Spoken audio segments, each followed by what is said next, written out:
आज का टॉपिक है दुनिया की बेसबाती, या यूं कह ले जमीनी जिंदगी की बेसबाती। बेसबात है ये दुनिया, अनसर्टन, गैर मुतवक्को वाकयात और हादसात। मिडल ईस्ट के कॉन्फ्लिक्ट ने, इस वॉर ने पूरी दुनिया को यह बताया है कि आपकी दुनिया जो है ये किसी भी वक्त शेक हो सकती है, अनसर्टन है। आपकी जिंदगी का एक हादसा आपकी जिंदगी का सब कुछ बदल के रख देगा। Never be the same. एक छोटी सी बीमारी, एक छोटा सा हादसा, लाइफ के अंदर कोई भी डिक्लाइन आ जाए, आपकी जिंदगी और आपका फ्यूचर और आपके हालात, जमीनी जिंदगी की मैं बात कर रहा हूं। आसमान पर तो हमारे पास एक जलाली और अबदी उम्मीद है, लेकिन मैं जमीनी जिंदगी की बात कर रहा हूं आज सुबह। मिडल ईस्ट की वॉर ने, मशरक़े वुस्ता के अंदर जो जंग चल रही है, दुबई जैसे अजीम शहर, यूएई जैसे एक स्ट्रॉन्ग मईशत दुनिया में, वो ग्लास की और शीशे की बनी हुई इमारतें, और आज दुनिया बेयकीनी, गैर यकीनी की सूरत हाल से दो चार है। और आज के इंसान के लिए जो लंबी लंबी फ्यूचर प्लानिंग्स करता है, उनके लिए यह बहुत बड़ा मैसेज है कि आपकी दुनिया किसी भी वक्त शेक हो सकती है। आप जो बड़े बड़े प्लान करते हैं लाइफ के अंदर, लॉन्ग टर्म, शॉर्ट टर्म्स, आज इस पर हम गौर करेंगे। मुकद्दस कलाम में से याकूब का खत है, न्यू टेस्टमेंट के अंदर याकूब चौथा बाब 13वीं से 17 आयत तक हम पढ़ेंगे। मुकद्दस कलाम में से याकूब चौथे बाब की 13वीं से 17 आयत तक हम तिलावत सुनेंगे। खुदा की खादमा एस्टर नाज हमारे साथ कलाम के हिस्से को पढ़ने में मदद फरमाएंगी और उनके साथ मिलकर कलाम का ये हिस्सा, ये पैसेज, पैराग्राफ हम सुनेंगे। आओ मुकद्दस कलाम पर गौर करें। खुदावंद के जिंदा कलाम मुकद्दस में यूं मरकूम है, बल्कि मसीह के दुखों में जो जो शरीक हो खुशी करो। नो, अब गलत पढ़ रही हैं। चौथे बाब, ओह सॉरी जी। तुम जो ये कहते हो कि हम आज या कल फला शहर में जाकर, तुम जो ये कहते हो कि हम आज या कल फला शहर में जाकर वहाँ एक बरस ठहरेंगे और सौदागरी करके नफा उठाएंगे और ये जानते नहीं कि कल क्या होगा। जरा सुनो तो तुम्हारी जिंदगी चीज ही क्या है। बुखारात का सा हाल है, अभी नजर आए, अभी गायब हो गए। यूं कहने की जगह तुम्हें ये कहना चाहिए कि अगर खुदावन चाहे तो हम जिंदा भी रहेंगे और ये या वो काम भी करेंगे। मगर अब तुम अपनी शेखी पर फख्र करते हो। ऐसा सब फख्र बुरा है। बस जो कोई भलाई करना जानता है और नहीं करता उसके लिए ये गुनाह है। किताब मुकद्दस का पढ़ा, सुना, समझा और कबूल किए जाना हम सबके लिए बाइस से बरकत हो। आमीन।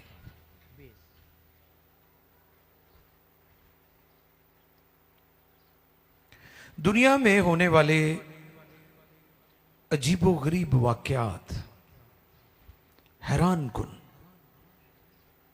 इंसान अमेज्ड हो जाता है, क्या हो रहा है दुनिया में। ये दुनिया, ये यूनिवर्स खुदा ने कितनी खूबसूरत बनाई है और इंसान ने अपनी तबाही का सामान खुद ही तैयार कर लिया है। एक जमाना था कि जंगों के लिए कई महीने, कई साल लग जाते थे, लेकिन अब चूंकि टेक्नोलॉजी है और टेक्नोलॉजी के जरिए से इंसान एक दूसरे को बर्बाद करना चाहता है, तबाह करना चाहता है।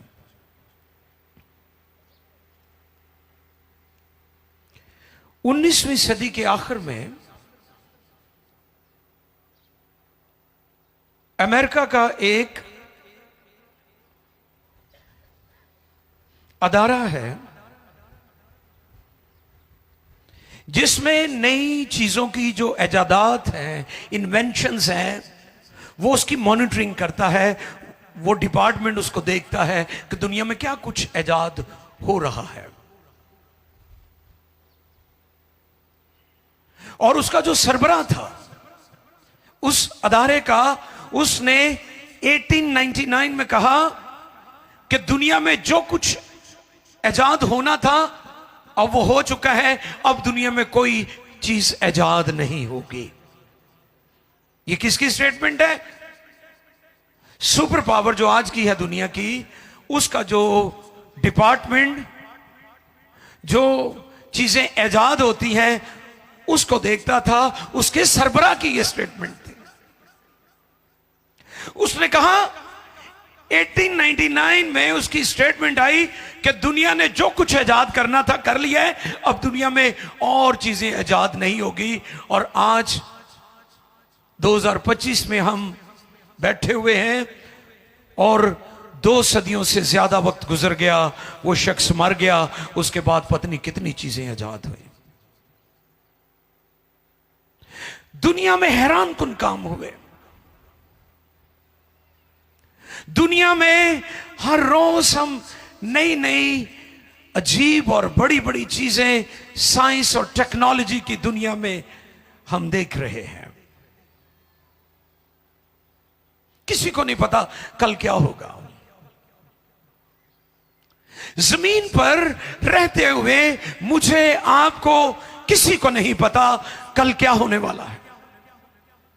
हां, हम खुदा में कह सकते हैं कि कल क्या होने वाला है, लेकिन खुदा के बगैर कुछ भी मुमकिन नहीं है।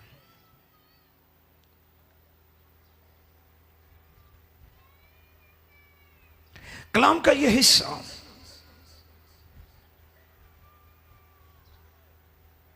जो अभी तिलावत किया गया, तुम जो ये कहते हो हम आज, तुम जो ये कहते हो, तुम जो ये कहते हो कि हम आज या कल फलां शहर में जाकर वहां एक बरस ठहरेंगे और सौदागरी करके नफा उठाएंगे। प्लानिंग्स, आपके प्लान्स। अच्छी बात है, आप सोचते हैं, लेकिन खुदा के बगैर आप नाकाम है। मैंने क्रिसमस डेज में बताया था, जो पहली गुड न्यूज, जो पहला गॉस्पेल मैसेज पैदाइश 3:15 में इब्लीस हव्वा के पास आता है, उनको डिसीव करता है, गुमराह करता है, और हव्वा जो है इब्लीस से गुफ्तगू करती है, बातचीत होती है। इस पर मैंने एक फिक्रा बोला था, meeting about God without God. Meeting about God without God. हमारी जिंदगी खुदा के बगैर बेसबात है, किसी काम की नहीं है। हम खुदा के बगैर कुछ भी नहीं है। इसलिए हमें हमेशा याद रखना है कि खुदा में से होकर हम सब कुछ कर सकते हैं। 3 नुकात हैं, 3 पॉइंट्स हैं आज के पैगाम में। पहला नुक्ता, पहला पॉइंट, नंबर 1, मुस्तकबिल का प्लान खुदा के बगैर। अगर आप मंसूबे बनाते हैं और उस मंसूबे में, उस प्लान में खुदा नहीं है, तो वो प्लान बेवकूफी पर मबनी होगा। दुनिया में इस वक्त जो मुल्हिद हैं, जो एथियस्ट हैं, उनकी तादाद दिन ब दिन बढ़ती जा रही है। अच्छा, पहले तो यह था ना प्रॉब्लम, अदियान आपस में बहस करते थे। दुनिया का हर मजहब यही अपने आप को जाहिर करने की कोशिश कर रहा है कि वी आर बेस्ट। पहले ये बहस थी दुनिया में, मुकालमे होते थे। मैं मुकालमे का कायल हूं जाती तौर पर। मुकालमा, बातचीत होनी चाहिए, डायलॉग होना चाहिए। एक ये वक्त था, एक ये जमाना था, लेकिन अब चूंकि डिजिटल दुनिया है, मीडिया का दौर है, और जो मुल्हिद हैं, जो एथियस्ट हैं, जो दहरिये हैं, अब वो तेजी से ऊपर आ रहे हैं, और वो खास तौर पर नौजवान नस्ल को टारगेट कर रहे हैं। बच्चों को जो स्कूलों में, कॉलेजेस में, यूनिवर्सिटीज के अंदर पढ़ रहे हैं, वो उनको टारगेट कर रहे हैं।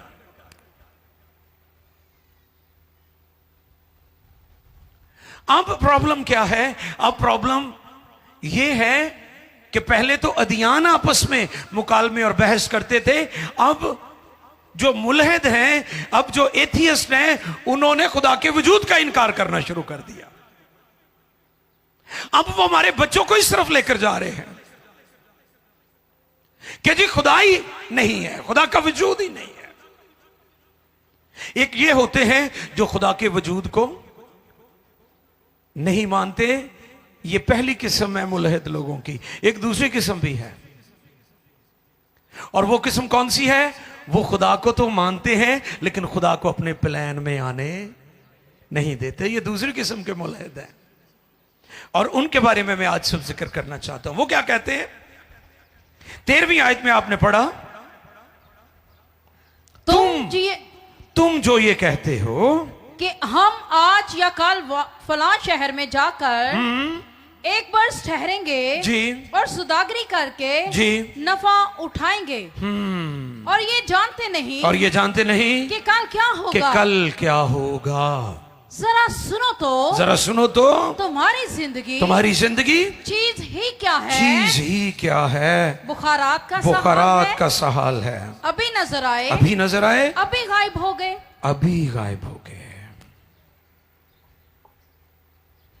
चौथे बाब की पहली 10 आयत इंसान की बेहिसी, खुदगर्जी को बयान करती। नोट कर ले, घरों में जाकर जरूर पढ़िएगा। याकूब चौथे बाब की पहली 10 आयत हमें यह बताती है कि इंसान बहुत ज्यादा बेहिस हो चुका है, खुदगर्ज हो चुका है, सेल्फिश हो चुका है, अपनी पड़ी हुई है, अपने इर्द गिर्द घूमता रहता है, अपने मामलात को सामने रखता है। बेहिस हो चुके हैं लोग। और फिर जो आयात हमने तिलावत की, उनमें पहली बात क्या है? मुस्तकबिल का प्लान खुदा के बगैर। शहर का भी चुनाव कर लिया, वक्त यानी 1 साल का भी बता दिया, कोड़ोई। फिर नफा भी उठाएंगे,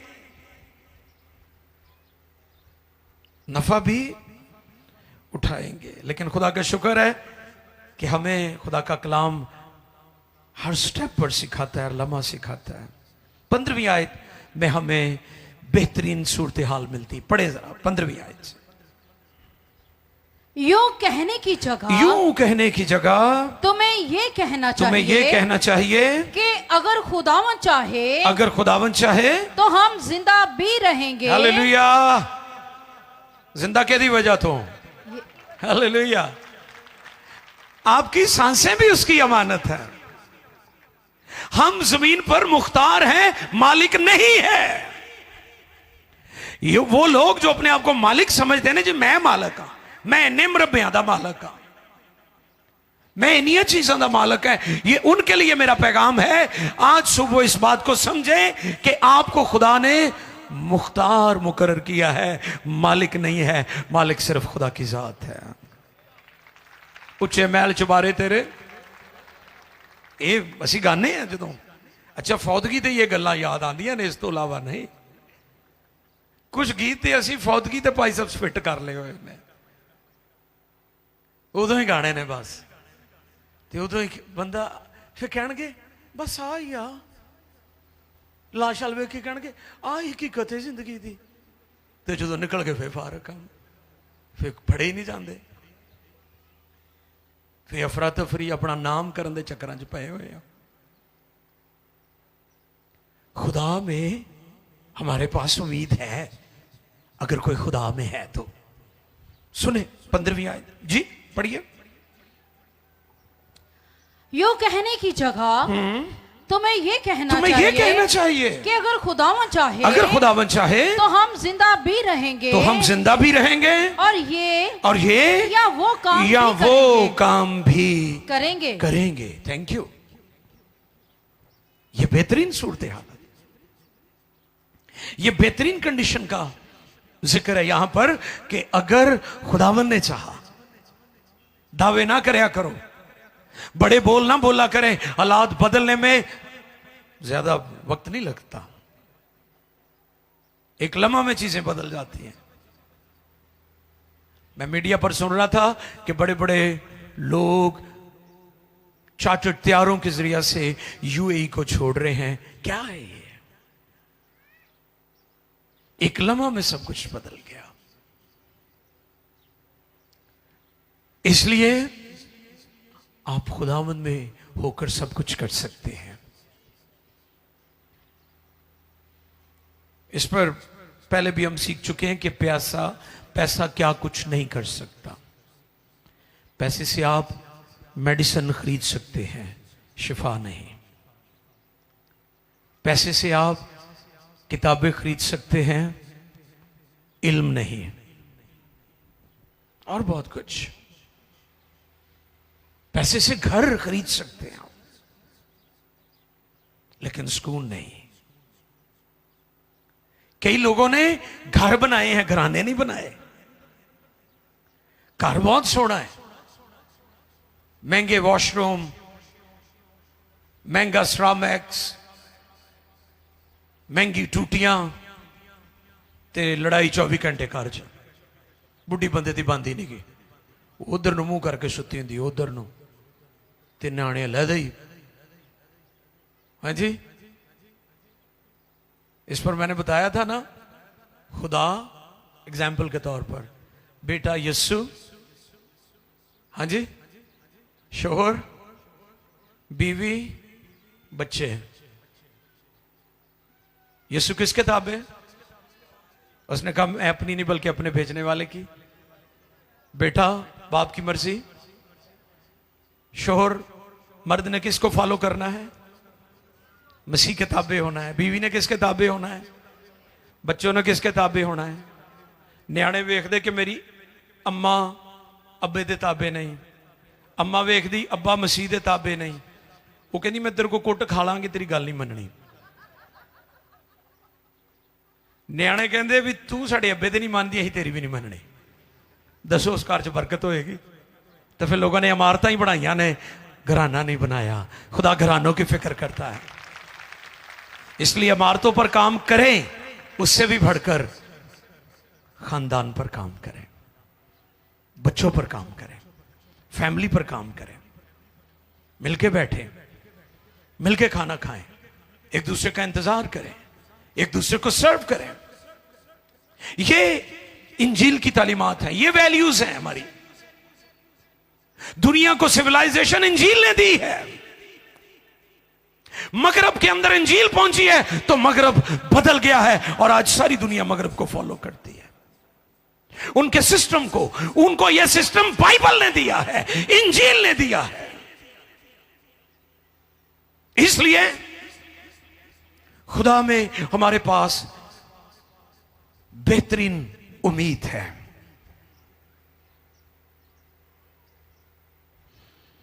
अगर हम अपने मुस्तकबिल की बात करें तो सिर्फ खुदा में करें, खुदा की मर्जी के ताबे होकर। दूसरा पॉइंट, क्यास आराइयां। क्यास, हाँ जी, मैं सोचा सी, मेरा ख्याल सी, है ना, हम क्यास करते हैं ना। दूसरा पॉइंट क्या है जी? क्यास आराइयां। जिंदगी की हकीकत और पेचीदगी को समझने में सबसे बड़ी रुकावट हमारी क्यास आराइयां है। हम नतीजे निकालते रहते हैं। तो फिर मुकद्दस याकूब रसूल यहां पर क्या कहते? 14वीं आयत पढ़िए जी। और ये जानते नहीं, और ये जानते नहीं कि कल क्या होगा। कि कल क्या होगा। जरा सुनो तो, जरा सुनो तो, तुम्हारी जिंदगी चीज ही क्या है। चीज ही क्या है। बुखारात का सा हाल है। बुखारात का सा हाल है। अभी नजर आए, अभी गायब हो गए। अभी गायब हो गए। बदल एवं करते हैं ना, सुबह का साढ़े नाल भी यही चकमा करन दे ना। मेरी टीम 2 दिन तो बजरिया कूलर, एयर कूलर जड़े पे ने, इनको खूब चमका रही थी, साफ कर रही थी। मेरी भैन ने कहा, गर्मी लग रही है, अगली दफा जरा यहाँ पर पंखों का अरेंज कर दे। उन्होंने सारा अरेंज किया हुआ है, लेकिन ए बुखारात जड़े ने, ए बदल कदी आते ने, कदी इधर निकल जाते हैं। यही हाल है ना, जिंदगी भी ऐसी है।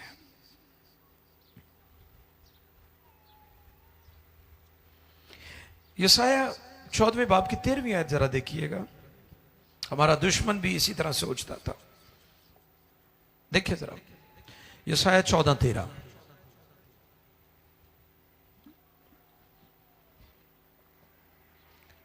यशाया नबी की मार्फत मुकद्दस कलाम में से, यशाया नबी का सहीफा है, साहिफुल अंबिया में से यशाया नबी का सहीफा 14वां बाब 13वीं आयत मुकद्दस से पढ़ें।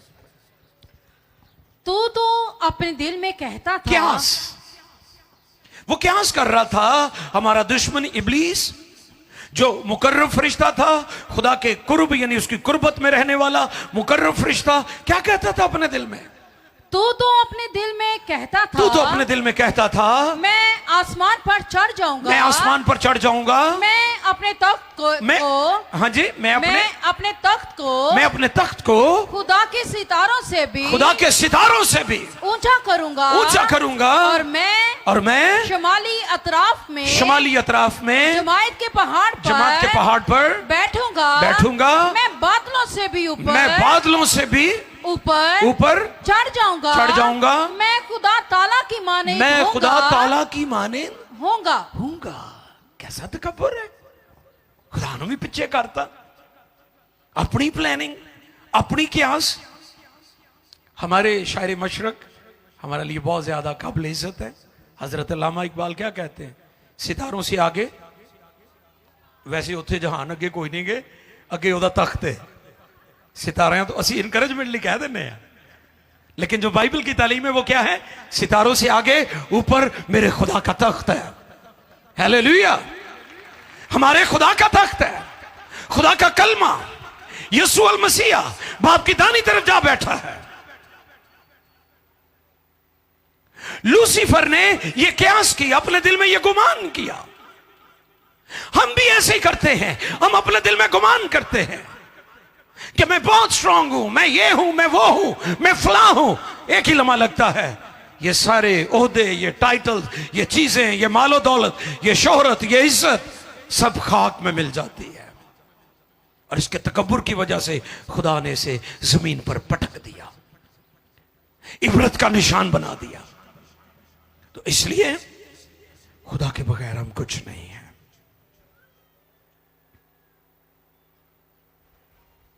अनसर्टन वर्ल्ड, गैर मुतवक्को दुनिया, मुतजलजल दुनिया, जिसमें तब्दीलियां आती रहती हैं। हमारे खुदावंद यीशु अल मसीह ने क्या फरमाया? मत्ती 6 बाब की 31वीं आयत मुकद्दसा। आओ खुदावंद यीशु मसीह का इंजीली बयान सुने। मत्ती रसूल की मार्फत लिखा गया इंजीली बयान 6 बाब 31वीं आयत से लेकर 33वीं आयत तक। The gospel of Matthew chapter 6 versus 31 to 33। आओ देखें मुकद्दस कलाम में से। इसलिए फिक्रमंद होकर ये ना कहो कि हम क्या खाएंगे या क्या पिएंगे या क्या पहनेंगे क्योंकि इन सब चीजों की तलाश में गैर कौमें रहती हैं और तुम्हारा आसमानी बाप जानता है कि तुम इन सब चीजों के मोहताज हो बल्कि तुम पहले तुम उसकी बादशाही और उसकी रासबाजी की तलाश करो तो ये सब चीजें भी तुमको मिल जाएंगी। बस कल के लिए फिक्र ना करो क्योंकि कल का दिन अपने लिए आप फिक्र कर लेगा। आज के लिए आज ही का दुख काफी है। लो जी कमेटियां पाने वाले हो सुन लो। नहीं पाओ कमेटी। मैं नहीं कहना कि सेविंग ना करो, सेविंग का तो मैंने प्रिंसिपल आपको पहले बताया हुआ है कि सेविंग एक्सपेंस करके नहीं होती, सेविंग अखराजात से पहले होती है। दायकी अखराजात करके आप कभी नहीं दे सकते, दायकी पहले दी जाती है फिर अखराजात किए जाते हैं। आई समझ? जेड़े दायकी नहीं देना चाहते उन्होंने नहीं आई। भाई मैं नहीं कह रहा हूं, ये खुदा के कलाम की बात है। यीशु मसीह की टीचिंग है कि हमें कल की बाबत फिक्रमंद नहीं होना चाहिए। हम लंबी लंबी प्लानिंग्स करते हैं, सब कुछ धरा का धरा रह जाता है।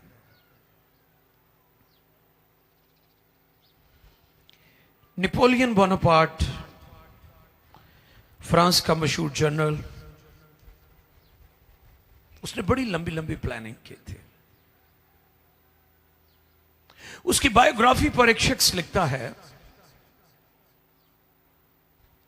वो कहते हैं मैन्स प्रपोजेस गॉड्स डिस्पोजेस, कि इंसान जो लंबे लंबे प्लान करता है ना, उसकी लंबी दूर अंदेशी की तरफ चला जाता है। खुदा के नजदीक ये गार्बेज है, कूड़ा है, नथिंग। इसकी पिक्चर ओल्ड टेस्टमेंट में भी है। अगर आप तवारीख की पहली किताब पढ़े, तवारीख की पहली किताब है, 29वां बाब है, चैप्टर 29 वर्स 15, 29वें बाब की 15वीं आयत।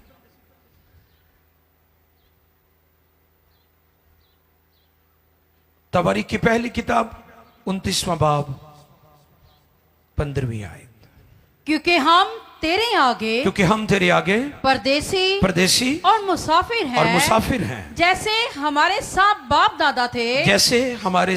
दादा थे। हमारे दिन रोहे जमीन पर साया की तरह है और कयाम नसीब नहीं। हाँ, कयाम नसीब नहीं। आपने नोट नहीं किया, कोई छोटी उम्र में इस दुनिया से जा रहा है। कल हम साहिवाल में थे और वहां पर एक पास्टर का भाई था और वो बता रहे हैं कि गाड़ी में बैठकर वो निकले हैं किसी इबादत के लिए। वो सिर्फ 35 इयर्स ओल्ड नौजवान था और हार्ट अटैक से उसकी मौत वाकई हो गई। एक ही लम्हा में सब कुछ बदल गया। कल पास्टर्स मीटिंग थी, वो नहीं आ सके। हमें पता चला कि वो नहीं आए तो फिर मैंने और मेरी टीम ने डिसाइड किया कि हम उनके साथ जाएं, जाकर हम अफसोस करें, उनके लिए दुआ करें। ये है हालात दुनिया के।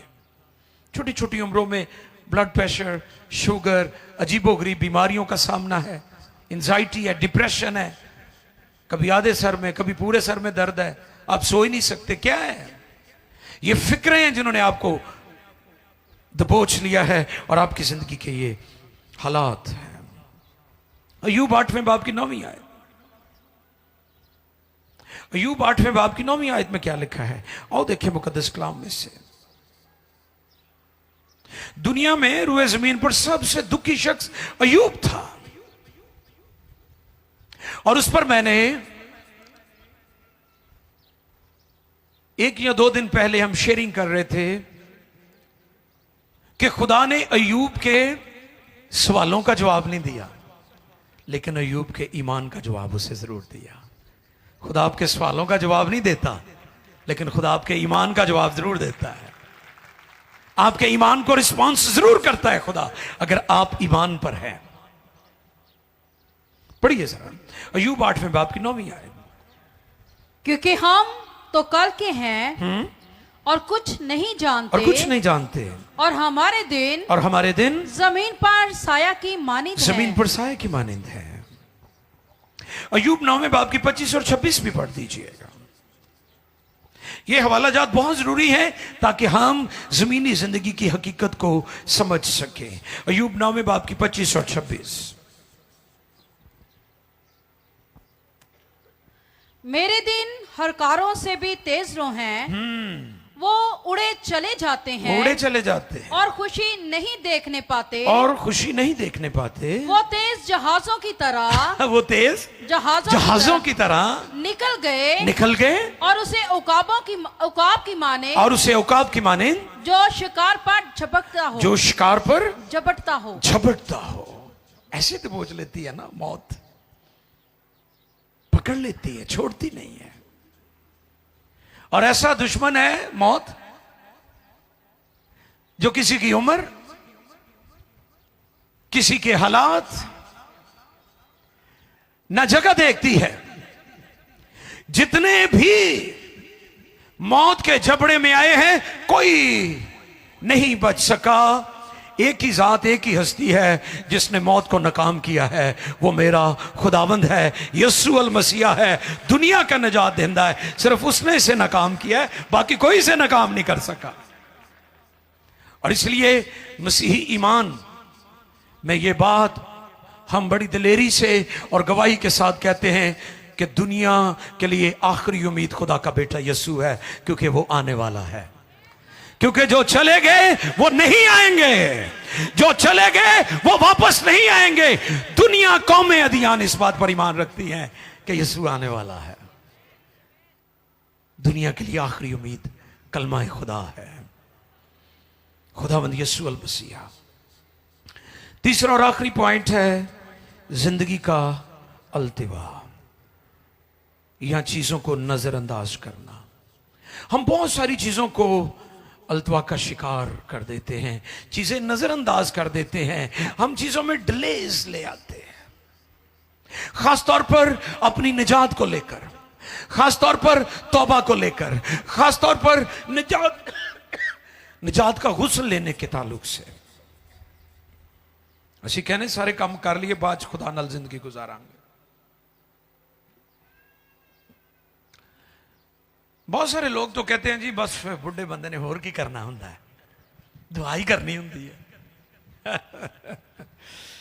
लेकिन इंजील हमें जवानी की तालीम देती है कि जवानी में अपना आप खुदावंद को दे दें।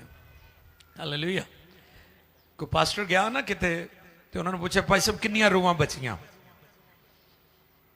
उन्होंने कहा जी 2.5 रूहां। उन्होंने कहा ना 3 ते ना 4 ते ना 2 ते ना 5, 2.5 रूहां केड़ियां? कहते एक बाबे ने तोबा की थी मेरी मीटिंग च, ते 2 बच्चियां ने। कहते वाह जी वाह। कहते बाबे दी ते लंघ गई ना अद्धी रूह। अपनी सारी जिंदगी खुदाबंद को दे दें तो फिर देखें खुदा आपकी जिंदगी में कैसा काम कर। मैं ये नहीं कहता हूं कि जिंदगी के आखिर में जाके तौबा ना करे, जब कन्विक्शन कायलियत हो आपकी जिंदगी में, आप खुदाम को कबूल कर सकते हैं, उस डाकू की तरह जिसने आखिरी लम्हे में खुदाम यीशु को कबूल कर लिया था। ते कई दूजे डाकू तरह बड़े ही जिद्दी ने। एक डाकू ते मन गया तो कहता जो तू अपनी बादशाही च आए मैनू है ना, उन्होंने खुदावंद मान लिया, उन्हें अपने गुनाहों का भी इकरार कर लिया। ये तो सियाना निकलिया। तो दूजे का दसो वो किड़ा? वो निजात दे कोल है, निजात उसके पास है, निजात दहिंदा उसके सामने है।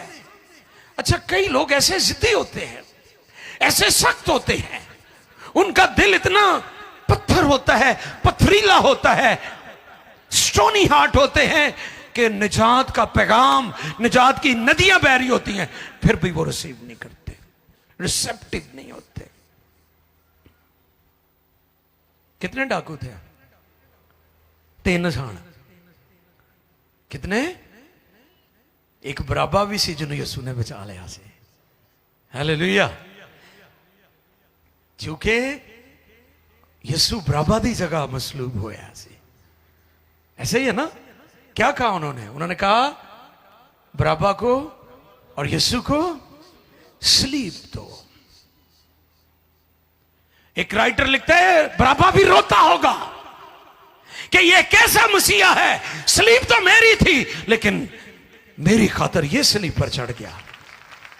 यह कैसी अजीम हस्ती है। तो यहूदा के बारे च मैं कल दस रहा था जुमे की इबादत च परसों कि कहते जी ओदी सूरत बदल गई ते यसू की जगह वो मसलूब हो गया। तो फिर मैंने नबियों की नबूवतें कोट की और कोट किया कि जब मूसा और एलिया पहाड़ पर जहां यीशु की सूरत बदल गई उसकी मौत का जिक्र कर रहे हैं, नबी ऊपर से आकर यीशु से उसकी मसलूबियत का तस्करा कर रहे हैं। ते जे यहूदा दी सूरत बदल गई तो खुदा ने उसकी सीरत क्यों नहीं बदली? है एक और तलब गल है कि नहीं? इसलिए जो सलीब के इनकारी है, यीशु के कफारे के इनकारी है, उनको यीशु की मसलूबियत पर ईमान लाना चाहिए, क्योंकि ये हमारे ईमान की बुनियाद है, फाउंडेशन है। और वैसे भी हमारे ईमान की बुनियाद दुनिया के जज्बात और उनकी तनकीद पर नहीं है। हमारा फेथ बाइबल रूटेड है, इल्हाम के अंदर है इसकी जड़ें। तो आपकी लाइफ में जो इल्तवा आते हैं, आप जो चीज़ों को टाल मटोल कर देते हैं, तो कलाम कहता है, पौलुस रसूल कुरिन्थियों के ईमानदारों को, चर्च को लिखते हैं, 2 कुरिन्थियों 6 बाब की 2 आयत पढ़े, ये आखिरी वाला, फिर हम दुआ करेंगे। आओ देखें, ज़मीनी ज़िंदगी को लेकर ज़िंदगी का जो इल्तवा है उसको अपनी ज़िंदगी से दूर करें और इस पैगाम को कबूल करें। जी, क्योंकि वो फरमाता है क्योंकि वो फरमाता है कि मैंने कबूलियत के वक्त तेरी सुन ली और नजात के दिन तेरी मदद की। देखो अब कबूलियत का वक्त है। देखो ये नजात का दिन है। सब अपने कदमों पर खड़े हो जाएं। देखो अब कबूलियत का वक्त है। देखो ये नजात का दिन है।